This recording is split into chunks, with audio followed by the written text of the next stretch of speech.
Hello, everyone. Welcome this evening to our talk that Malaysia and Singapore Jesuits are organizing. Thank you for spending your evening with us here today. Um, if you haven't already follow our Facebook page, please do so, as the recording and slides from this session will be shared through the Facebook page as well. Yeah. So the link I think is sent in the chat box already. So you can feel free to go over to the Facebook page or the YouTube channel as well to subscribe for future talks that we might be doing as well. So today's talk is entitled Sneers and Jeers, a reflection on criticism against Ignatius and the spiritual exercises and also the early Jesuits. Yeah, so today's talk will be given by none other than Father Jerome Leon. So Father Jerome has been in the society for about 19 years now, and he studied philosophy in the Philippines, and then did his theology studies along with his theological licentiate in the US of A. So I think Father Jerome, your STL is also focused on history, right? Yeah. Yeah, okay, beautiful. Currently, he's a man who wears many hats, many, many hats. But one of the few things that he's currently doing is he's the director of the Ignatian Spirituality Center, Kingsmead Center here in Singapore. He's also the vocation promotions in Singapore. He's also the SD of both ACMI, Archdiocese Commission of Migrants and Itinerant People, and SVDP. And he is also my superior of the house here in Singapore. So, but more importantly, he's a very caring superior. So I'm very grateful for him being my superior. So, without further ado, uh, let us welcome Father Jerome Leon SG to share with us more about the history of the Society of Jesus. So, Father Jerome, please. Please allow me a moment to share screen. Share.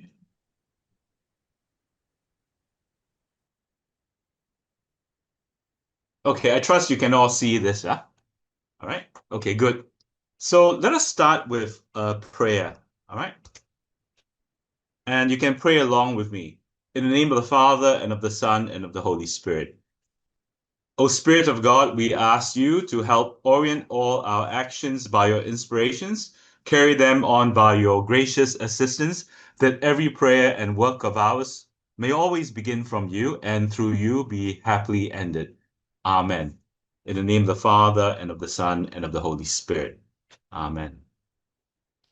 Yeah. So this opening prayer, it's quite a popular prayer among Jesuits because it's a prayer that we use when we begin a meeting, when we begin a retreat to remind ourselves that whatever we do, right, whatever thoughts we have, whatever actions we have, whatever decisions that we make, it comes from the Lord and everything goes back to him. So all graces, all goodness comes from him, and whatever we do, our labor, the fruits of our labor, we offer it back to him. It's a very Ignatian sort of prayer, obviously, and of course, right, since we are here for this Ignatian spirituality circle, right, talk, that's why I chose this prayer. So let's start, okay? Let's just jump straight into it. Preamble. So, a quick introduction about the very strange name for the topic, Sneers and Jeers. And the reason why I chose this name is to give it a bit of impact, right? It rhymes, it has a nice sound to it, but also to frame the topic for discussion tonight. It's about criticism, something that we don't usually like to talk about, right? Saying bad things about people and also hearing bad things about us said by people. Okay, and I'll share with you why I think this topic is interesting to me. All right. So what are we trying to do here tonight?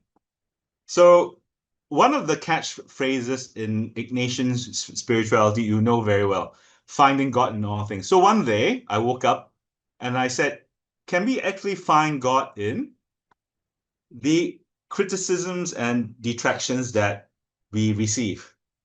And the reason why I came up with that thought was I used to work in the Church of St. Ignatius. I was the assistant parish priest, and you work in the parish, right? I tell you, you receive a lot of criticism from people. It was quite an experience for me. So I thought to myself, right, if you can find God in all things, what's God trying to tell me through the criticisms that I receive, right? And I think that's a fair question, right? And so this is some of the tonight I'll share with you some of the insights that I have received. Yeah? And the second thing is, it's to maybe to unpack the meaning of Ignatian spirituality a bit more. Many people, um, I think they confuse Ignatian spirituality with the spiritual exercises. But Ignatian spirituality is certainly more than that, right? The spiritual exercises is an important part of Ignatian spirituality, but it's not the entire. It's not Ignatian spirituality entirely. And to be able to, I think, to be able to fully appreciate um, the richness and the depth of the spiritual exercises, we need to go back to our sources. We need to understand the person of Ignatius himself. We need to understand uh, the early Jesuits because they had access to Ignatius himself. So we need to understand them in order to have a better appreciation of what the richness and the depth of the spiritual exercises. It's like this, right? So um, you come here, you listen to me share with you, you listen to me talk, right? So it's my take of the spiritual exercises. Assuming that I'm giving a talk on the spiritual exercises, you come and hear me talk. So I'm giving my understanding of the spiritual exercises. Why don't you go and read up about Saint Ignatius, more about him, because he was the one who wrote it. He's the source. So it follows something that is inspired by what the church did in Vatican II, right? This whole idea of resuscimon, returning to the sources, the historical sources. You need to understand where all these things came from in order to have a deeper appreciation of the spiritual exercises, right? And also from Vatican II, the other main theme of Vatican II is aggiornamento, which is to update. Of course, we're not talking about changing the teachings of the church in our case, but rather updating on a personal level. What does it mean to me? So whatever you learn here tonight about the history of Ignatius, the history of Jesuits, the history of those who were critical of Ignatius and the Jesuits, what does it mean for me?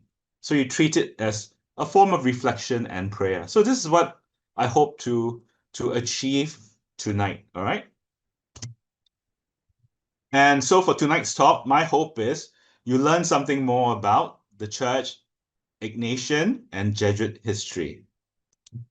And the second thing is you treat tonight's talk as a kind of a personal reflection as well. When you learn about something, how does it speak to you? And if you treat it as a reflection, oh, sorry, before we talk about that, these are some of the sources that I use.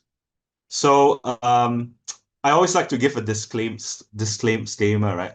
Whatever mistakes that are made in tonight's talk is all mine. Okay, it's all mine because I made a mistake. I have forgotten some important information, or I missed something out. Right? Whatever mistakes it's me. It's not the sources. But if you like to learn more about Jesuit history, Ignatian history, please go and read more. Now my screen is frozen. Never mind. Let me log in from another computer. Okay, all right. Sorry for the delay, just some technical issue. These are the sources that I referred to. So if you have time, if you want to read more about Jesuit history, please use them out. I will share this afterwards with Brother Jasper, and he can share it. Huh? All right. So since we're going to treat it as a reflection, a suggested grace that we can pray for is this. So we ask the Lord for illumination, just like the two disciples on the road to Emmaus, who encountered Jesus and received greater knowledge and understanding of God, self, and the mission. All right. So this is a suggested grace. You can come up with your own grace if you want to. But I invite you now to enter into a more attentive mood, a more prayerful mode. So we start with the composition of place. We start with where this story is about to take place and unfold. So we're talking about the late 15th century, that means 14 something, until the mid 16th century, 1560, 1550, 1560, around that time. And of course, the main character of our story is St Ignatius of Loyola himself, born around 1491 and died in Rome in 1556. And the founding of the Society of Jesus was in 1540. They were given permission to become a religious order by Pope Paul III. All right, Pope Paul III. So it was founded in 1540. And at the same time, right, around that period, right, you have the publication of Luther's 95 Theses, which started the Protestant Reformation. So our cousins, right, our Protestant cousins came about during that time. So it was Martin Luther, then you have people like John Calvin, and so on. Then in England, you have, of course, Henry VIII, which started the Church of England. But it all happened around the same time. In fact, when Ignatius was a student at the University of Paris, he was there a few years after John Calvin had left. So John Calvin was also at the University of Paris. And in Spain, you have the Spanish Inquisition. All right. And what the Spanish Inquisition was basically it started in 1478 by the future king and queen of Spain, right?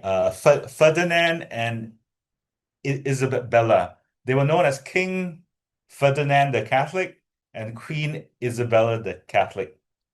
And they were both by their names, right? They are both very staunch Catholics. And they started the Inquisition. Basically, it's a tribunal to judge people, to put people on trial and to judge people. And the people that they trial and judge you have the conversos. Conversos were Jews who became Catholics. But the Inquisition believed that even though they publicly became Catholics or Christians, they still practiced Judaism at home. So they arrested them, some of them, they tortured them, and some of them were killed also, were executed by the Spanish Inquisition. It was a very brutal time in European history. And then you also have the Moriscos. Moriscos were Muslims who became Catholics because the southern part of Spain, for a number of years, right, it was Muslim. So you go to southern Spain now, you can see very beautiful building that look like mosques. Because for many years in southern part of Spain, in the Granada region, it was run by Muslims. And subsequently, with Spain being a country, coming together and becoming a country, they drove the Muslims away. And many of them who decided to stay, they became Catholics. But the Inquisition arrested those people, those ex-Muslims that they thought were still practicing their faith in secret. And again, they trialed them, they tortured them, and some of them were executed as well. And around that time, right, in Spain, there was also a movement called the Alumbrados or Dejados. So they were considered a Gnostic sort of group. You know, Gnostic, right? The Gnostics, maybe about 1,700 years ago, they were around. Okay, so they were a heretical group of Christians, and they didn't believe in what we believe in the mainstream church. So they have a very different view of how faith is. So what the Alumbrados are the enlightened ones or the Illuminatis, and the Dejados are the abandoned ones. What they believe is that they believe that in this life, they can grow so close to God through their own effort, through prayer, through self-discipline. They can grow so close to God that nothing they can do may be considered sin. Okay? So, of course, it didn't sit very well with the Inquisition, and they arrested them, they tortured them, and they executed them as well. Again, as I said, right, these were very brutal times. And if you think about it, right, they also somehow associated the Alumbrados and the Dejados with the Protestants as well, because Protestants also do not believe in the mediation of the church, right? You don't need the church. You can do it by yourself. So they sort of associated the Alumbrados and Dejados with the Protestants as well. This is a depiction of what the Spanish Inquisition did. So they arrested people, and you can see in the picture, right, they tied people to the stake and they burnt them.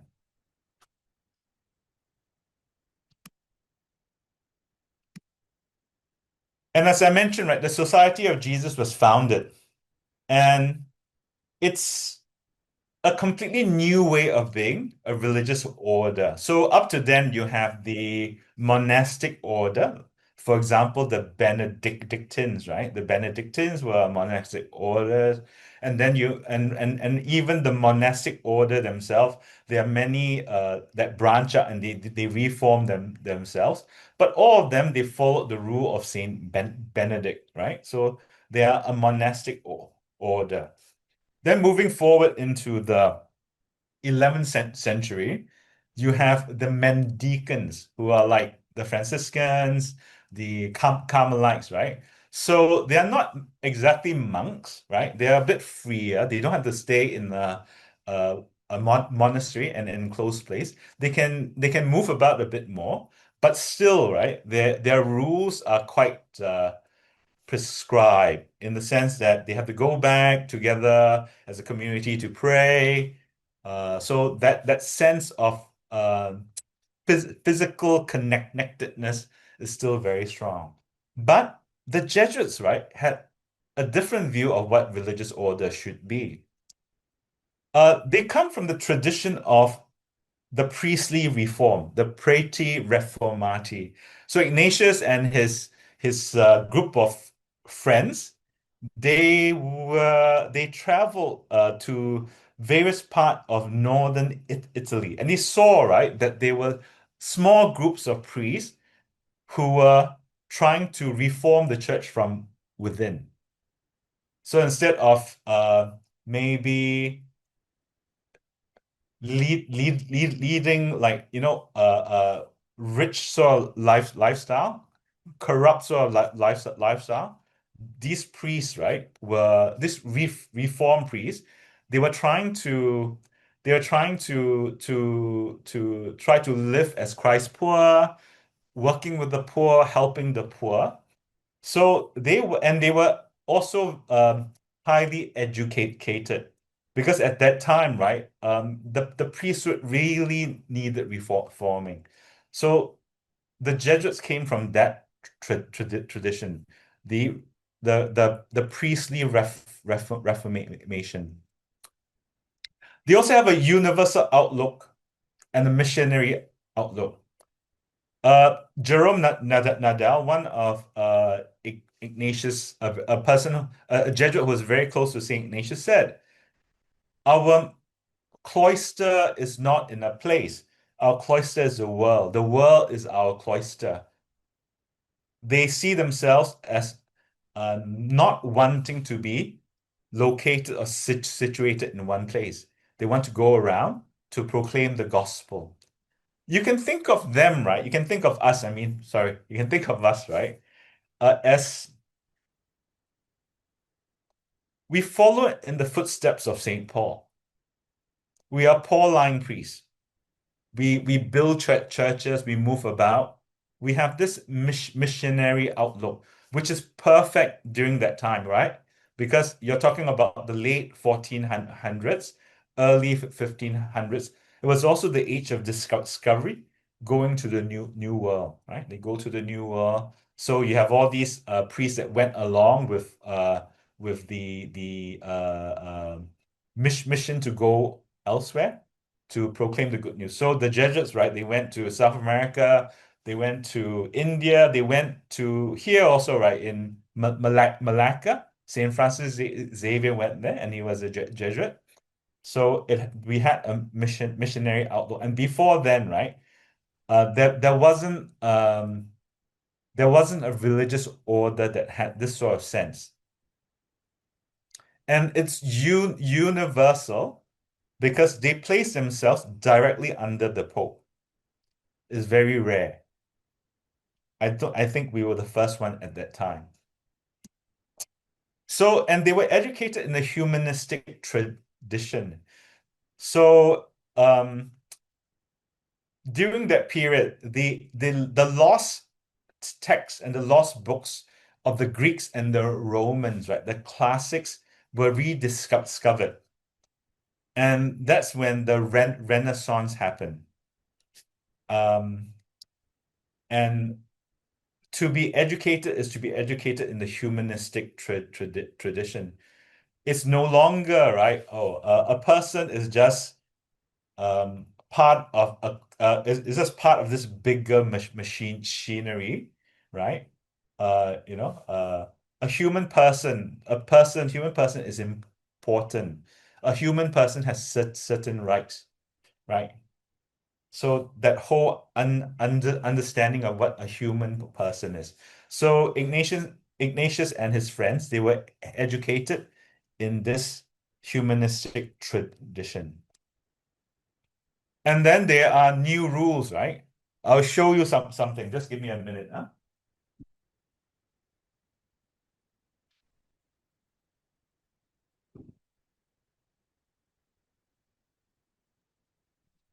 There we go. So this is the rule of Saint Benedict. So if you're a monk, right, you follow this rule, huh? This is our rule. Okay? This is the Constitution. There's 10 chapters. And Ignatius, when he wrote this, it took him, I think, a good 10 years to write it. So it's a very elaborate set of rules. And you look at the rule of Saint Benedict. I'm not saying this is not good. This is also very good, right? But it's just different. It's a different set of rules. So he had a different understanding of what religious life is supposed to be.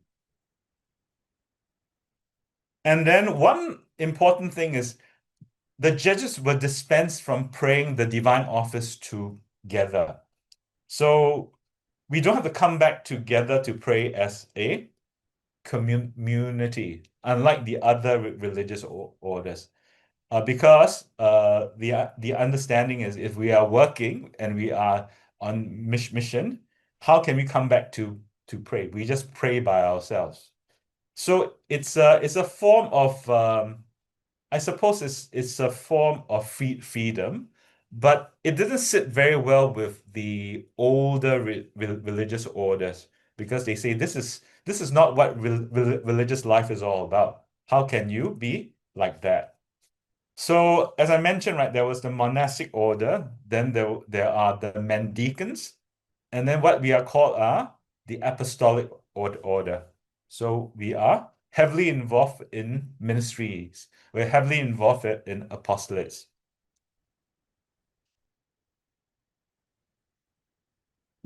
Then Ignatius also wrote the spiritual exercises. It was published in 1548 after receiving approval from Pope Paul III. But there are some problems with it, or people find it problematic, because what it was trying to do, right, was against tradition, was against the norm, was against what was practiced at that time, right? I mean, they were saying, right, how can uh, these mental prayers is reserved for religious. How can it be?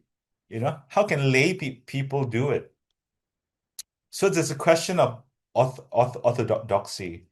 And because of that, right, lines are being blurred.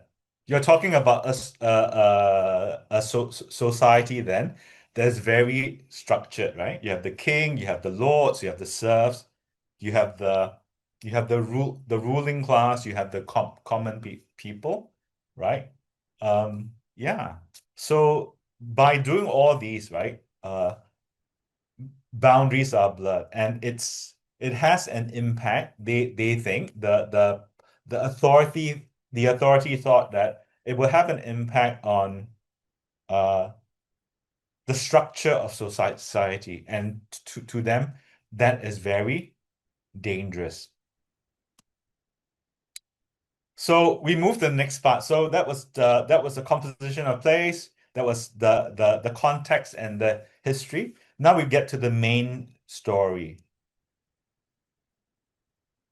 So there are many people who were unhappy with the Jesuits, and they were vocal about it, right? Three of them. There are three well-known names that were the greatest detractors of the Jesuits and St Ignatius at the time. The first one, he was the Archbishop of Toledo, and his name was Juan Martinez Silesio. The second one was Thomas Pedroche. And the third is Melchor Cano.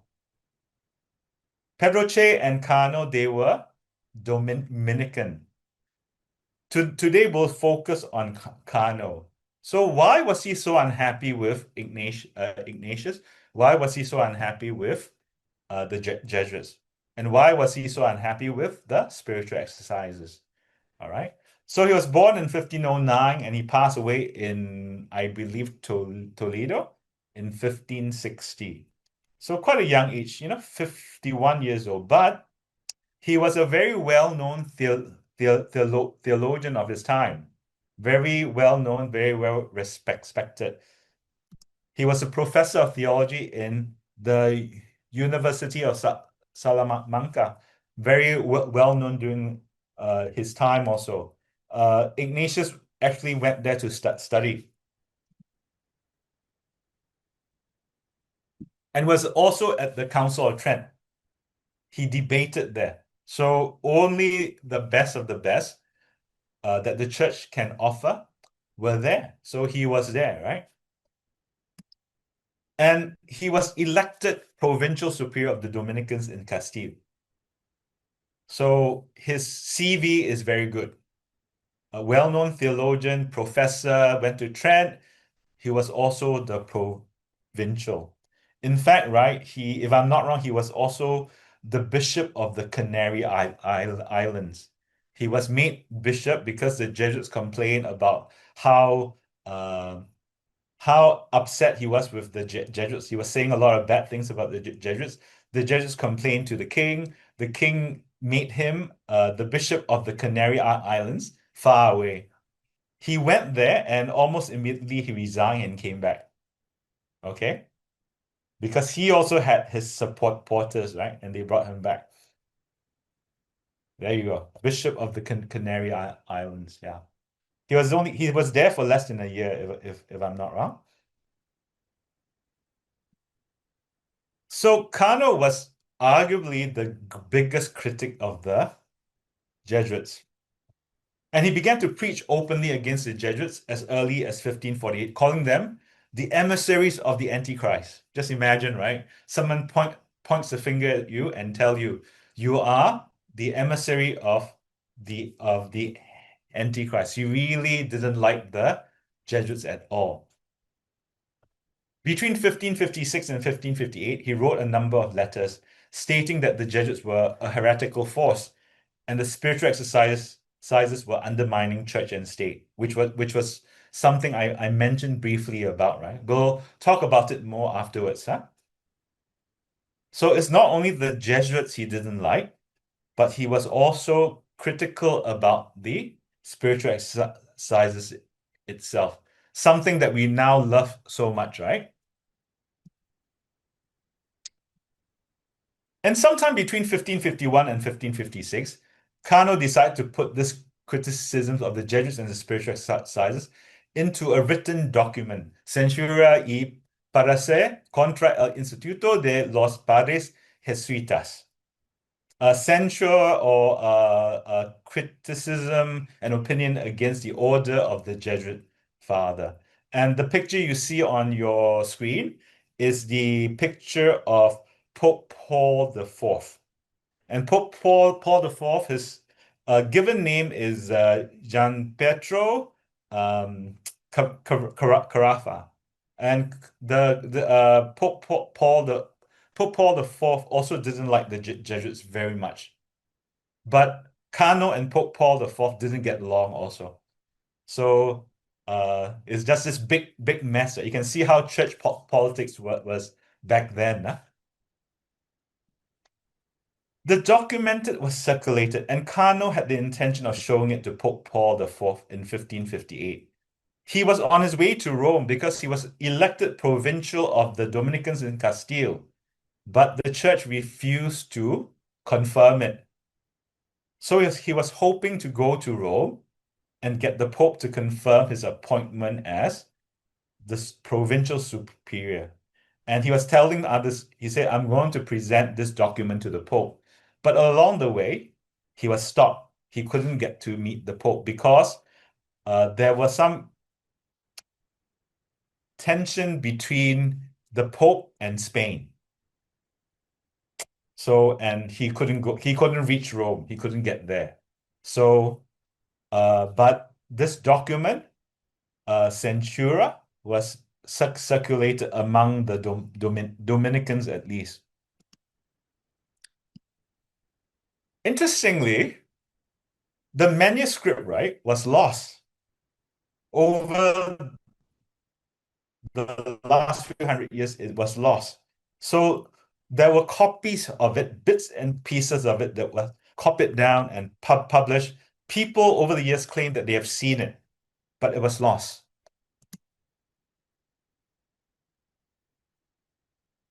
And transcriptions, right? That means the copies of it were based on privately owned copy of the manuscript. So it cannot be verified.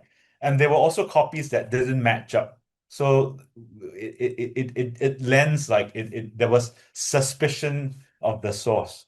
But what happened was in 1992, they found a copy, they found a manuscript in the British National Library. So the full document was found.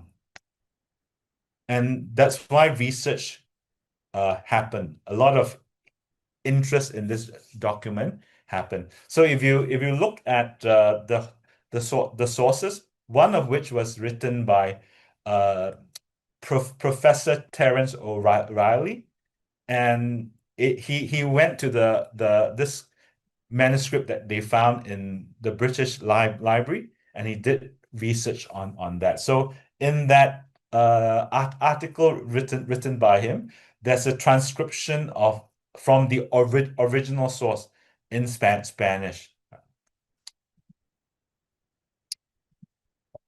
So Melchior, Cano, and Ignatius.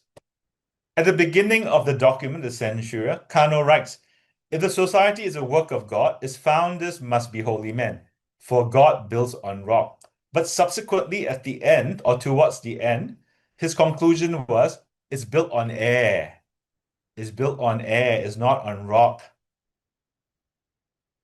He has a very dim view of the Jesuits.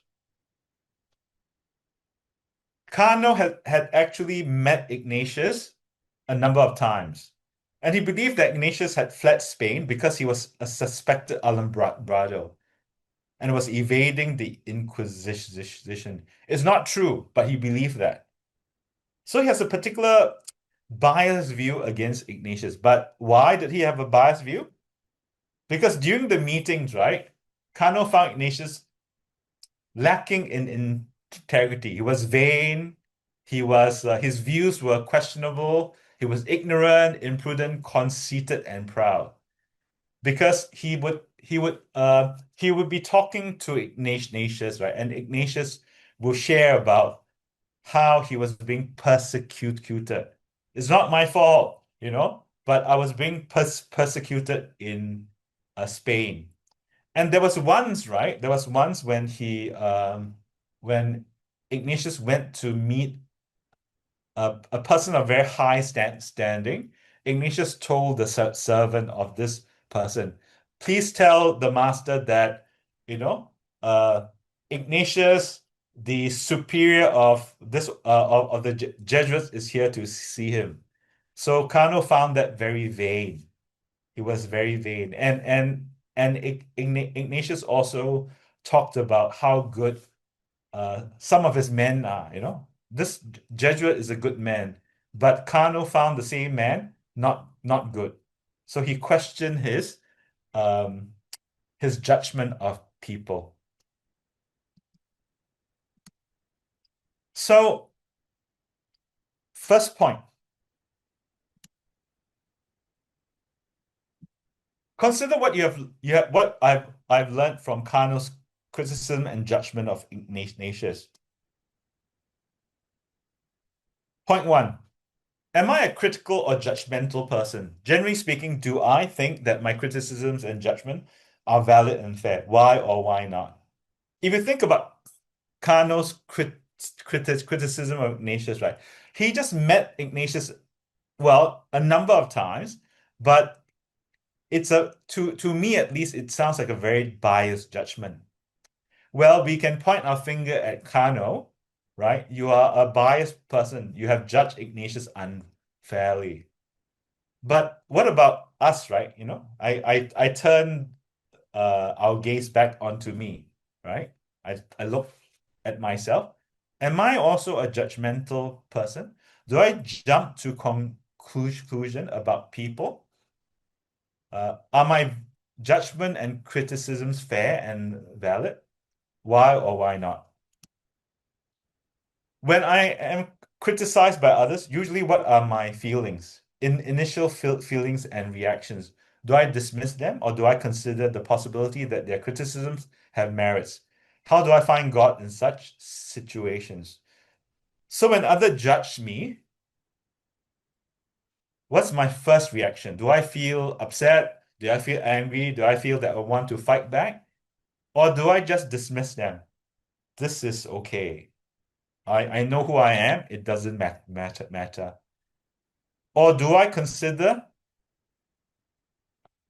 the possibility that their criticisms have merits? Maybe what they say is true, you know? How do I find God in such a situations? If you think about this, right? We are always told if you are a subscriber to Ignatian spirituality, one of the presuppositions that we should have is that we should always interpret something in the best way, right? So if someone were to criticize you, shouldn't you interpret it in the best way also? And the best interpretation is it may be true. It may have merits. But I don't know about you, but my first reaction most of the time is I don't think it's true. I think you are biased against me. I want to fight back. Okay? What are some of the fruits of my own conversion? Do I still carry some of the flaws prior to my own conversion, like vanity, conceitedness, and pride? So if you look at what Cano said about Ignatius, right? Ignatius is vain, is conceited, and proud. But these were the precise things that if you have read Ignatius' autobiography, he spent years trying to fight these things, right? He didn't want to be vain. He didn't want to be proud, right? But our own experiences tell us that conversion is an ongoing process. It's because, right, even with improvement, we always have some flaws. So what are these flaws? What are the fruits of your conversion? How have you improved? But also, right, what about some of your flaws that you have carried forward even after your own conversion? I will post these questions also afterwards for you. So now we talk about Kano and the spiritual exercises. So Kano criticized these spiritual exercises for offering the same spirituality to all without considering the different dispositions of individuals. So it doesn't matter who you are, right? You come and I can give you the retreat. And he didn't find it acceptable because he believed, and quoting, I think, Augustine, right? There are different forms of prayers, and different types of prayers is suited for different types of people. It depends on who you are. So there's no one size fit all. And he claims that, or he thought that the spiritual exercises is one size fit all. But if you look at these spiritual exercises carefully, it's not true because it says, right, that some people just can't do it, right? You just have to know. The person who gives it must know, must be able to judge, and then try to help this person where this person is. Kano did not think that one who is leading an active life can also be a contemplative.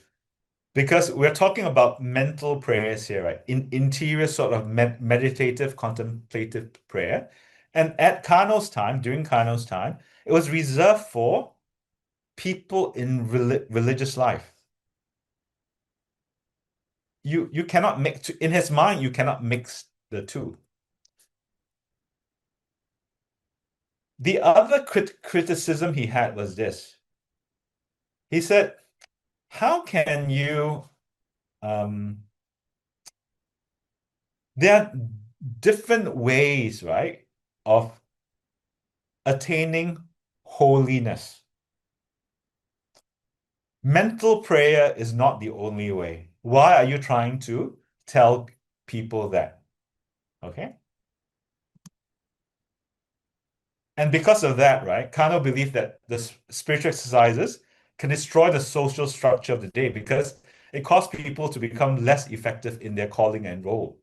So he wrote in the Censura, the document he says, you turn a soldier, you give the spiritual exercises to a soldier, you turn him to a weakling, right? The something that is of God's will should be you should make this person stronger in his calling in life. Right? He says, you give these spiritual exercises to a cobbler. He doesn't want to be a cobbler anymore. He wants to be something else. How can that be true? We have to remember that during that time, society was very structured. Okay? But I think there is some value in what Kano had said. A retreatant is given an understanding that he or she will receive graces and experience consolation during the spiritual exercises. And Kano believed that this is presumptuous and an attempt to force the hand of God. So Kano believes that what the spiritual exercises promise is, you come in, you do the retreat, you will receive the grace, and then you will feel consoled. And Kano thinks that this is basically you are telling God that you have, you're telling God what to do, right? You're forcing the hand of God. Again, right? Maybe he has misunderstood what the spiritual exercises is trying to do, but I think his criticism has merits. Kano objected to an overemphasis on the effect in making the election in the spiritual exercises. Kano believed that discerning God's will should also include elements like reason, learning, and authority. What it means is the effect means feelings, right? When you talk only about feelings or there's an overemphasis on feelings, it becomes very subjective. And that's what he objected. He was objecting to the fact that is very subjective. You must also employ elements like reason, knowledge, and also you must comply with the authority, which is the church. Otherwise, it's to him, right? Kano is saying that you are making a mistake. In fact, right, if you look at the spiritual exercises itself, it's quite clear, Ignatius has actually written into that the importance of obeying the authority of the church. There's an entire section there that says rules for thinking with the church. And I believe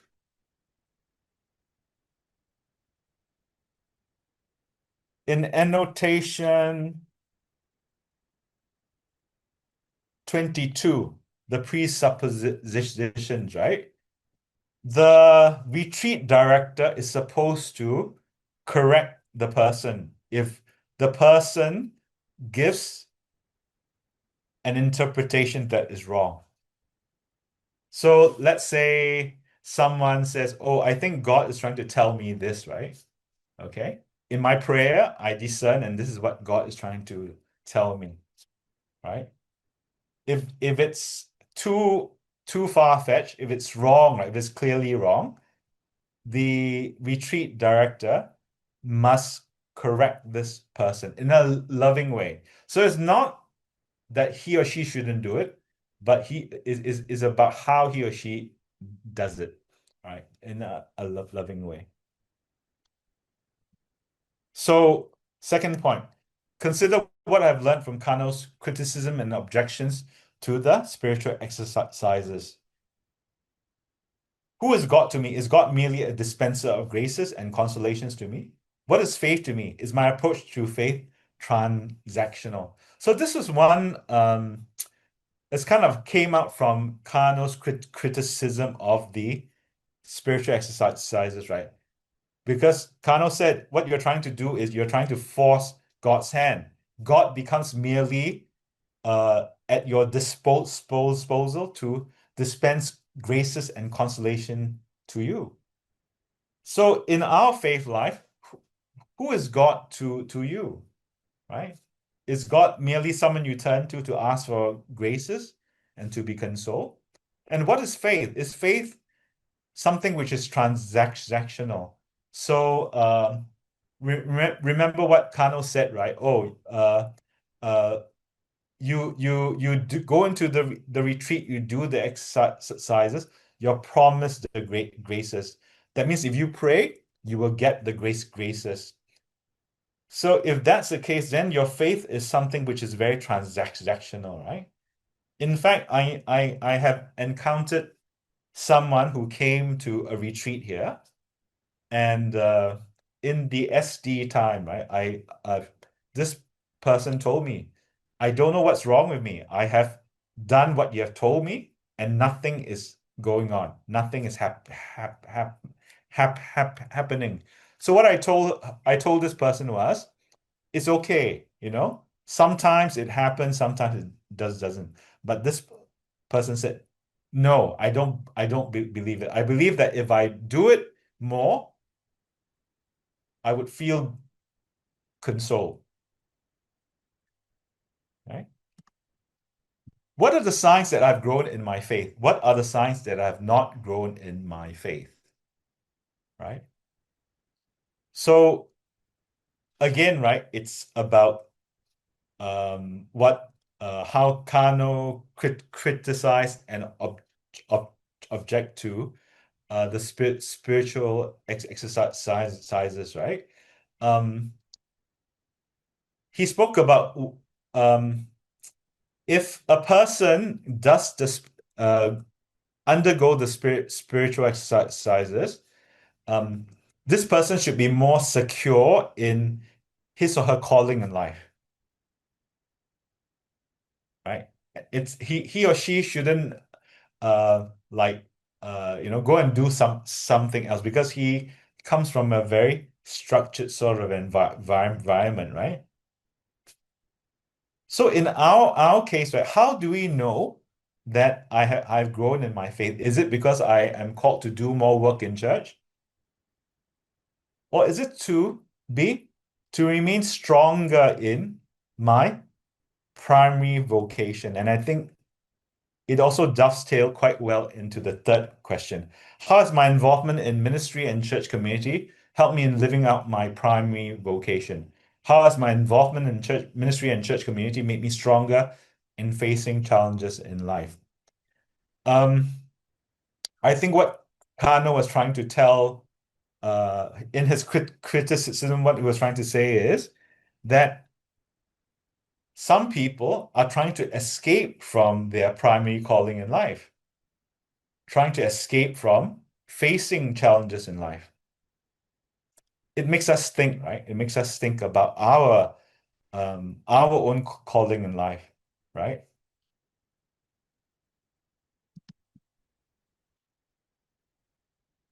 Now we talk about Kano and the Society of Jesus.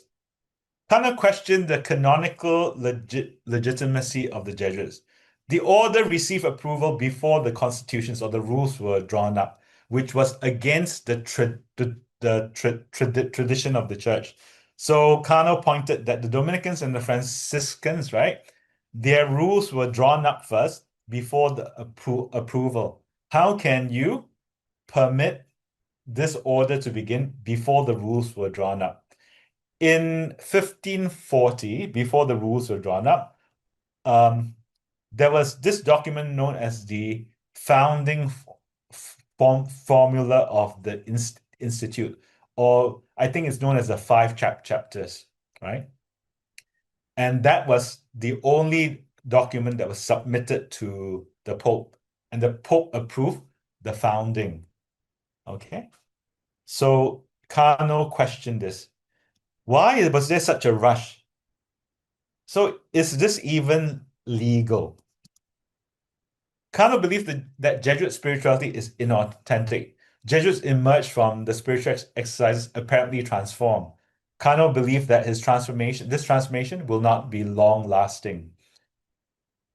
So he said, how can it be, right? You go into a 30-day retreat, you come out a changed person. He doesn't believe that it works so well this way. But it also makes us think about what Ignatius had said, right? If it's something that is from God, the impact is long lasting. When it's something that is not, is of the world, then it's very short. So this whole idea of what consolation means, right? Consolation from God, what it means, right? You are converted, you have this, you become a better version of yourself, and it's long lasting. Whereas, right, if it's not, then it's short term. You feel good, you feel good for a while, you feel that you have changed for a while, and then after a while you go back to your old self. Kano held the opinion that Jesuits were not men of virtues. Kano was especially critical of Salmeron and Laínez because they had insulted him at Trent. So there were a few Jesuits that were sent to the Council of Trent. Salmeron and Laínez. Laínez eventually became the second superior general of the Jesuits. And when they were there, they had a debate, and Salmeron and Laínez insulted Kano. Even though Salmeron and Laínez apologized to Kano, Kano believed that the apology was not sincere, and because of that, he believed that Jesuits were not good men. Kano also accused the Jesuits for wanting in chastity. He suggested impropriety between the Jesuits and an order of nuns closely associated with them. So what happened was there was, I think, a duchess or a high-ranking person, a woman who founded an order of nuns, and the Jesuits became their spiritual directors. So the association was very close, and there were rumors like that there was some impropriety, right? And so he accused the Jesuits of that. Of course, there is no real concrete proof, just accusations, right? But still, sometimes appearances are important, especially if you are members of a religious order. Kano also criticized the novelties introduced by the Society of Jesus into religious life because they go against tradition and acceptable practices.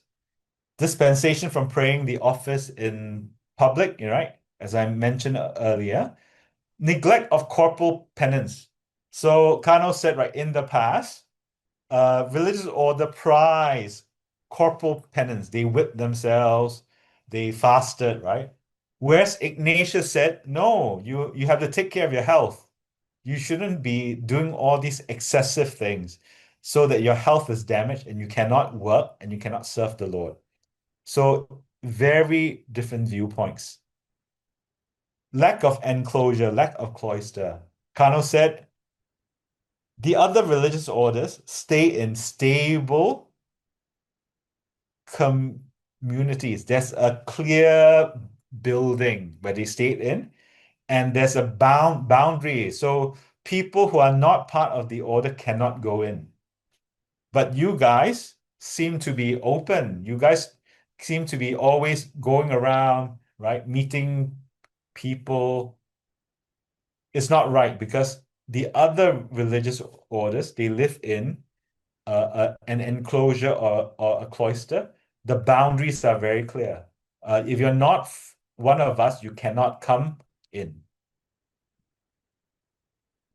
So third point, consider what I have learned from Kano's criticisms and charges leveled against the Society of Jesus. What is my temperament when it comes to making decisions, taking action? Am I impatient without much deliberation, or patient and circumspective? What do I think God is saying to me in the way I make decisions and take action? Remember what Kano said about how can a religious order be approved before the rules are drawn up? It seems that they are jumping so far ahead, right? They want to speed things up. So it's a question of patience and circumspection. So when you look at yourself, when you make decisions and take actions, are you impatient? Do you think things through?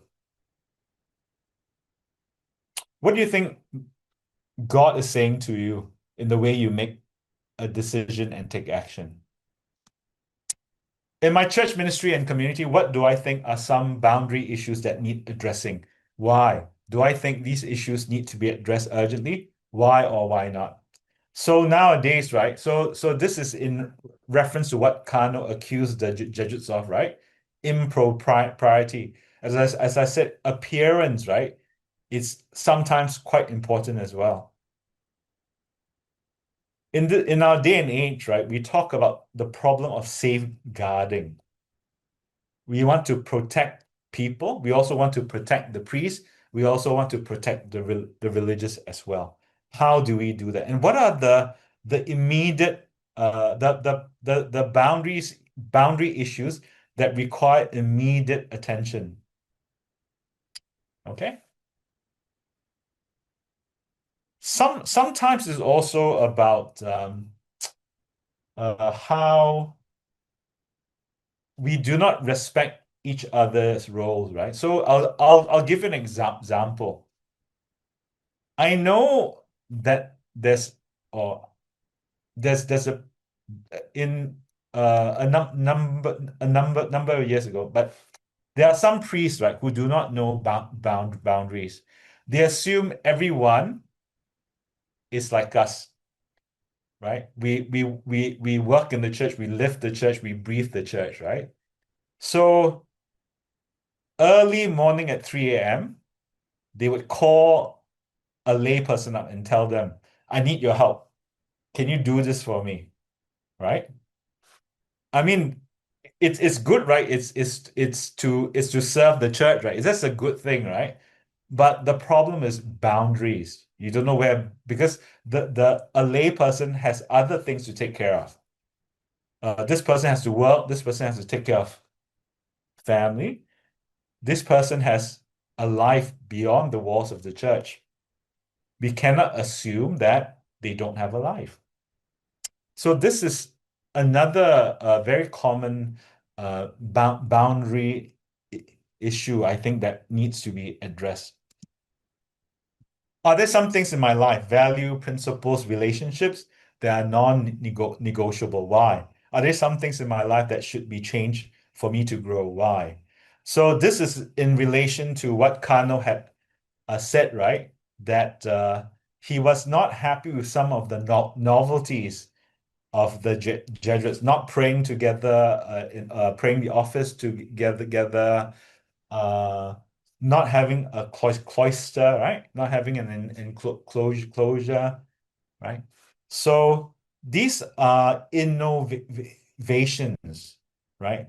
The way the Jesuits see it is they were responding to the signs of the times, right? So they were trying to respond to God's will, right? But if you look at ourselves, there are some things that cannot be changed, some values that we hold dear, some principles that we hold dear, some relationships that we hold dear that cannot be changed. But there are also things that can be changed to help you grow. So what are they and why, right? So these are some of the questions that you can ask yourself. Epilogue.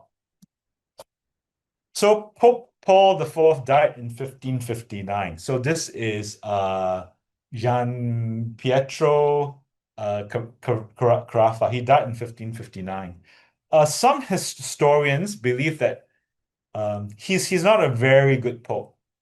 Yeah. So I will leave it to you to read about him Yeah, so he did a lot of things that didn't quite make sense, all right? Melco position. Sorry, there's a typo. It's Melco. So there's an apostrophe as Melco position as a provincial superior of Castile was officially approved in 1559 by the next Pope, Pope Pius. Okay. And he passed away in September 1560. So he was confirmed as provincial for a year, or even less than a year. I think it was December 1559 he was approved. And then he passed away in 1560. Now it's Q&A. I will stop. Okay. Thank you, Father Jerome, for that very, very insightful sharing about our history, especially about Kano and how his relationship with our first Jesuits uh, at, at, and in those times, no?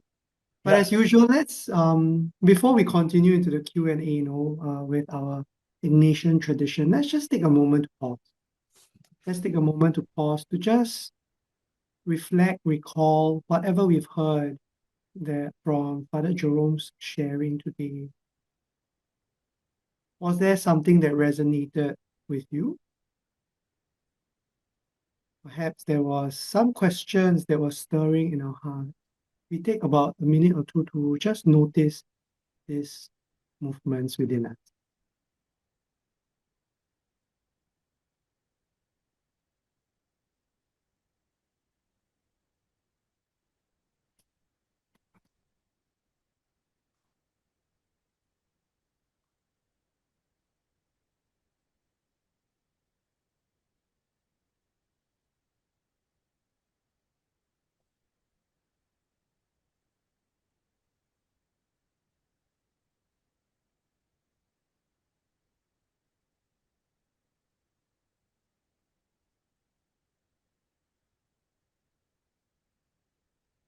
All right.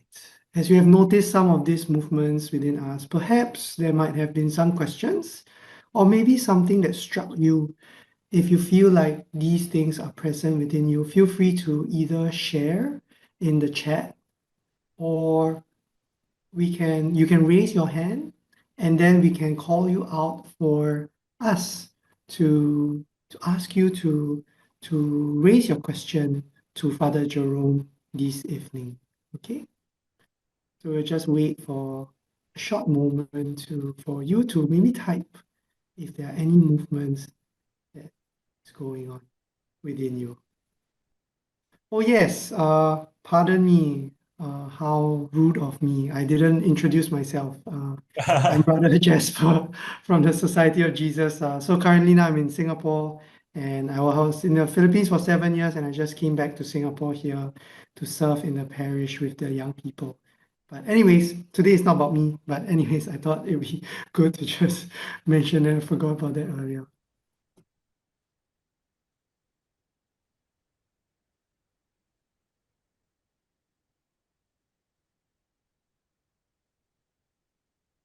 Silence means confusion, right?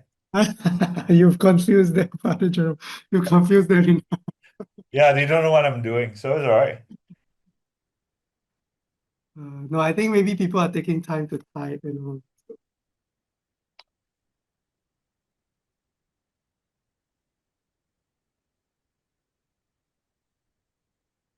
If you have any questions, you want to raise your hand to verbally mention them, you can also. Okay.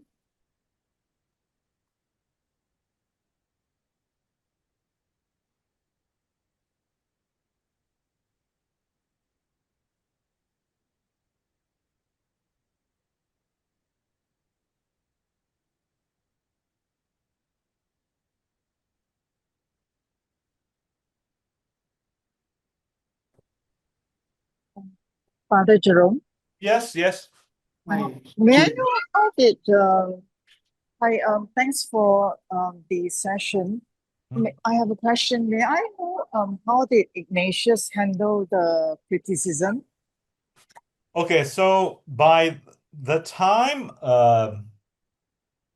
a lot of the document, right, the censuria, and also with the other two main characters. I said there were three of them, the three biggest critics, Cano, Pedroche, and this Celestio, right? When they were really attacking the Jesuits and also Ignatius.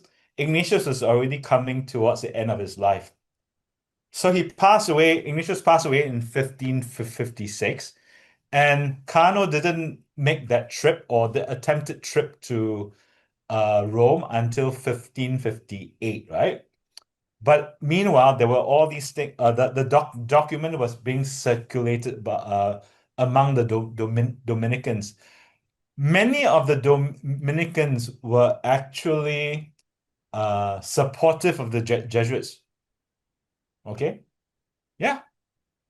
So they didn't agree with Cano, right? So the defense didn't come from Ignatius himself. The defense came from Jerome Nadal. So Jerome Nadal, as I mentioned, he's not the first generation Jesuit. He was the second generation, but he was very close to St Ignatius. In fact, he was the one when our rules were written completed. Ignatius asked this young Jesuit Jerome Nadal to go to the different Jesuit communities to explain to them what the rules meant. Because he said that Jerome Nadal shared my mind. He knows what I think.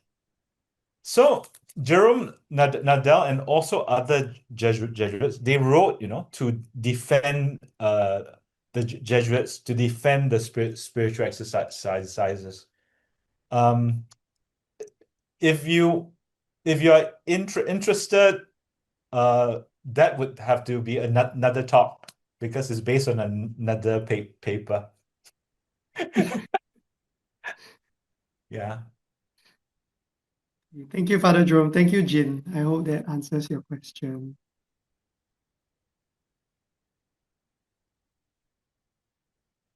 Confusion means, silence means confusion, right?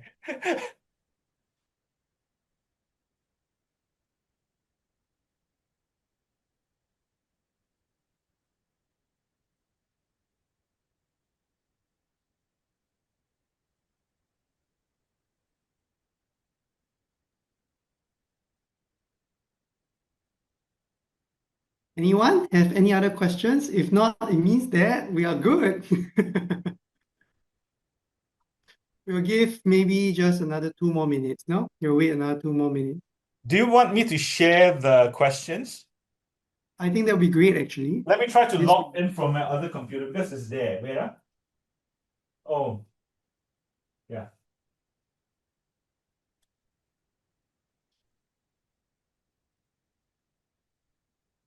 Never mind. I'll try to post it here. Just give me a minute. Yeah. Or you can send me also, I can help out if you like. Um,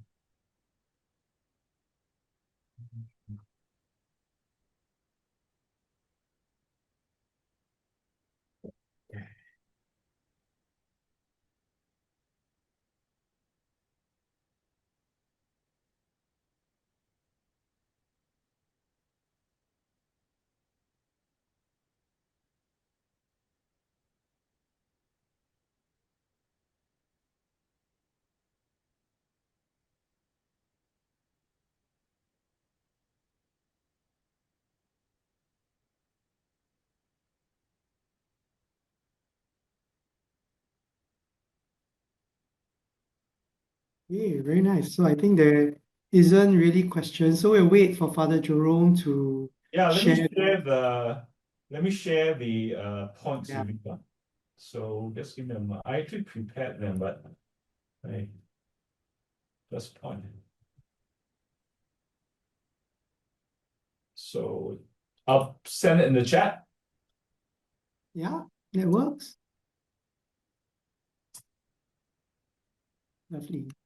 Maybe I can just read the questions out for us.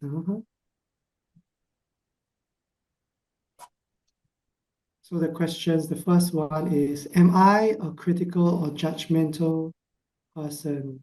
Generally speaking, do I think that my criticism and judgment are valid and fair?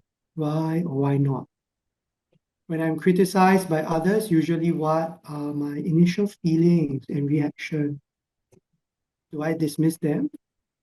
Or do I consider the possibility that their criticism have merit? How do I find God in such situations? What are some fruits of my own conversion? Do I still care? Do I still carry some of the flaws prior to my own conversion, like vanity, conceitness, and pride? So Chris and Elaine's shares his thanks for the talk and reflection questions. Father Jerome, thanks for hosting, Brother Jasper. You're welcome.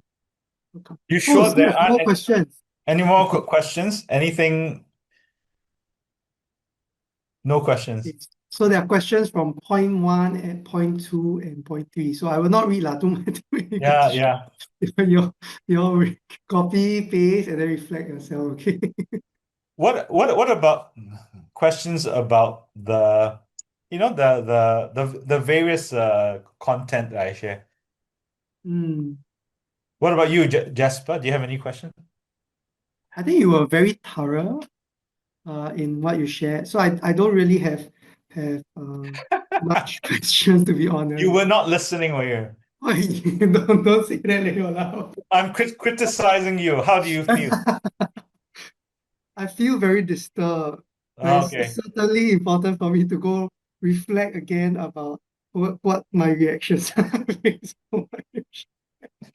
Remember annotation 2022, right?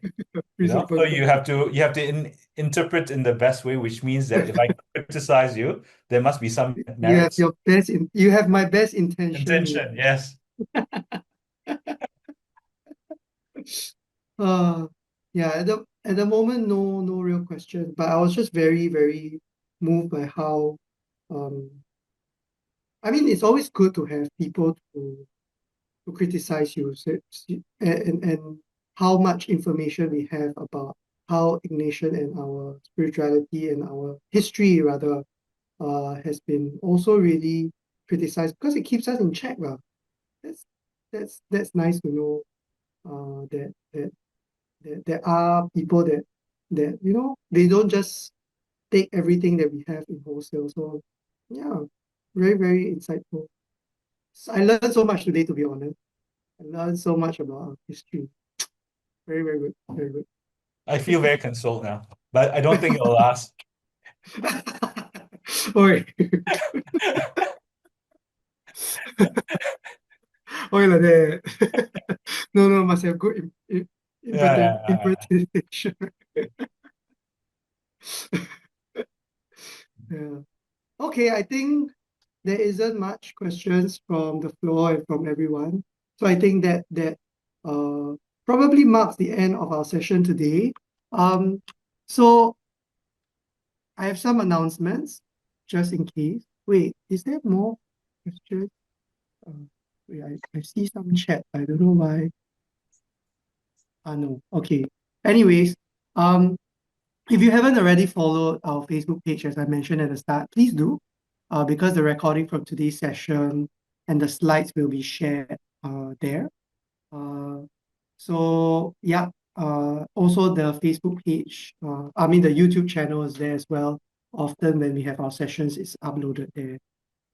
So really thank you everyone for being here this evening. It was a pleasure to have you and you spending your Saturday evening with us, listening about our history.